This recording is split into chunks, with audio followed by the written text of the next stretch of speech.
नमस्कार, मैं श्रवण कुमार इस वक्त मौजूद हूँ उत्तर प्रदेश के जौनपुर में। और दोस्तों, जिस प्रकार से आप देख सकते हैं जातिगत जनगणना जो कि बहुत अहम मुद्दा लोकसभा के अंदर उठाया गया था। तमाम विपक्षी पार्टी हो चाहे पक्ष के लोग हों, तमाम लोगों ने मिलकर के इसमें समर्थन किया था। लेकिन आज होड़ लगी हुई है इसका श्रेय लेने के लिए। क्या इस जातिगत जनगणना को हमने किया या जातिगत जनगणना को बीजेपी वालों ने किया या जातिगत जनगणना की जो बात की जा रही थी कांग्रेस ने किया, समाजवादी पार्टी ने किया। जिस प्रकार से तमाम जगह पर सोशल मीडिया पे आपने देखा होगा कि ये मुद्दा बहुत ज़्यादा गरमाया हुआ है। तमाम जगह पर, चाहे लोकसभा के अंदर हो चाहे राज्यसभा के अंदर हो, जहाँ तक ये बिल की बात की जा रही हो, जब बिल पारित हुआ, जब बिल पास हुआ है, उसके अंदर तमाम लोग इस पर बात कर रहे थे। तमाम लोगों की जिज्ञासाएं थी कि ये इस बिल को, जो कि जातिगत जनगणना जो कि अहम भूमिका निभा रही है, जो कि उत्तर प्रदेश के अंदर, क्योंकि यहाँ पर 23 करोड़ से ज़्यादा लोग यहाँ पर निवास करते हैं और यहाँ पर की जातिगत जनगणना अगर हो गई तो दूध का दूध पानी का पानी हो जाएगा, ऐसी तमाम पार्टियां कह रही हैं। तमाम पर कांग्रेस पार्टी के यहाँ के जो जिला अध्यक्ष हैं, उनके नेतृत्व में यहाँ पर प्रदर्शन किया गया, लोगों से बात की गई। और जिस प्रकार से यहाँ पर आप देख सकते हैं कि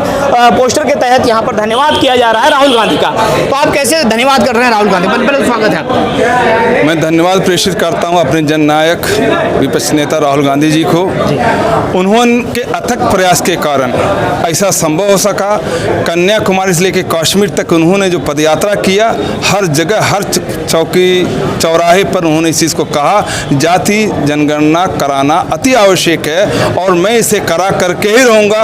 उन्होंने लोकसभा के अंदर भी अपनी आवाज़ को बुलंद किया और लोकतंत्र के सामने, देश की जनता के सामने और विपक्ष के सामने भारत सरकार को झुकना पड़ा। अंततः मजबूर होकर के उन्होंने इसको लागू किया और लागू करने के बाद ये कागज़ के पन्नों में सिमट के न रह जाए। ये विधानसभा चुनाव के पहले जनगणना हो जानी चाहिए ताकि आम जनता को इसका राहत मिल सके, पता चल सके कौन कहाँ तक है। अच्छा अध्यक्ष जी, आप कह रहे हैं कि इनका श्रेय जाता है क्योंकि कश्मीर से लगा कन्याकुमारी तक इन्होंने यात्रा की थी, भारत जोड़ो यात्रा।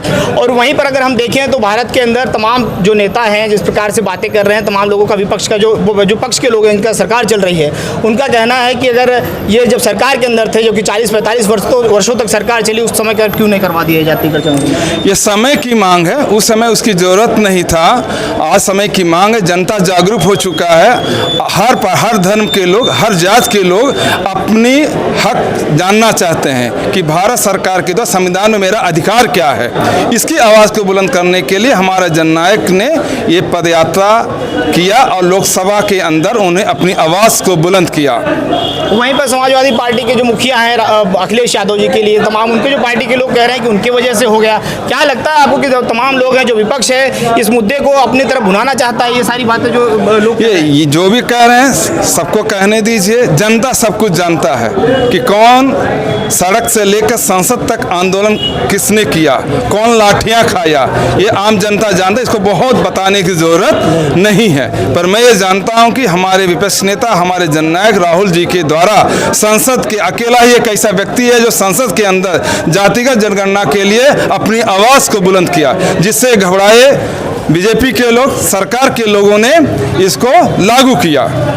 अच्छा अध्यक्ष जी, इसका फायदा क्या होगा आम जनमानस को? जैसे जो लोग देख रहे होंगे, इसका कुछ फायदा बताइए। जिस प्रकार से अगर जातिगत जनगणना हो जाती है और जनगणना के बाद में जब जिसकी ज़्यादा भागीदारी रहेगी, उसकी ज़्यादा हिस्सेदारी रहेगी, इसकी बात की जाती है, तो उसमें आप कैसे बताएंगे इसको कि लोगों को जितना भागीदारी उसकी उतनी हिस्सेदारी। रक्षा, संविधान की रक्षा बहुत जरूरी है और जिसकी हत्या करना चाहते हैं भारत सरकार में बैठे हुए लोग, बीजेपी के लोग, आरएसएस के लोग, और हम उसकी रक्षा कर रहे हैं। लेकिन आज संविधान के बल पर ही आज हम लोग बात कर रहे हैं। जिस प्रकार से देखा जा रहा है कि राइट टू स्पीक की जो बातें की जाती है संविधान से निकल कर आई है, तो आपको कैसा लग रहा है कि ऐसे उसकी हत्या की जा रही है या संविधान खतरे में है? आपको ऐसा कहाँ से ये सारी चीज़ जानकारी लग रही है? लोकतंत्र की हत्या और आप खुले हम देख सकते हैं, अभिव्यक्ति की आज़ादी खत्म हो चुका है। लोगों पर राजद्रोह के मुकदमा लगाए जा रहे हैं। कोई भी अपनी आवाज़ उठाता है तुरंत उसके अंदर ईडी का मिसयूज होता है, सीबीआई का मिसयूज होता है और लोग डरा धमका करके उसको अंदर करने की कोशिश करते हैं, आवाज़ को दबाने की कोशिश करते हैं, जबकि ऐसा नहीं होना चाहिए।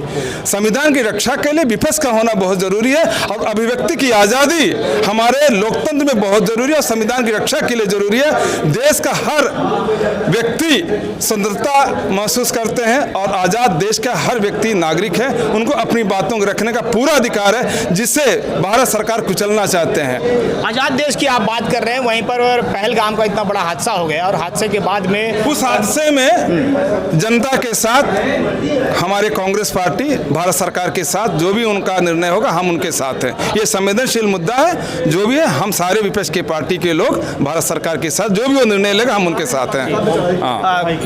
क्या नाम है आपका? मैं प्रमोद सिंह, जिला अध्यक्ष कांग्रेस पार्टी। बहुत बहुत धन्यवाद। और यहाँ पर कांग्रेस पार्टी जो है वो जिस प्रकार से कह रहे हैं कि इस पूरे मुद्दे पर लेकर जातिगत जनगणना के जो बातें की जा रही है, जिसमें भारत सरकार कह रही है कि हमने इसे कर दिया है, और वहीं पर समाजवादी पार्टी और कांग्रेस का कहना है कि हमारे कार्यकाल की इसकी शुरुआत हुई थी और आज जाकर के बिल पारित होता है, बिल पास होता है, उसके बाद में सर्वसहमति से इस बिल की अब पारित होने के बाद में पास हो चुका है और उसको लागू करने का भरसक प्रयास किया जा रहा है। उस पर जनता का कितना फायदा होना है ये देखना बड़ा दिलचस्प रहेगा। बने रहिए हमारे साथ, मिलते हैं नेक्स्ट वीडियो में। जय हिंद, जय भारत।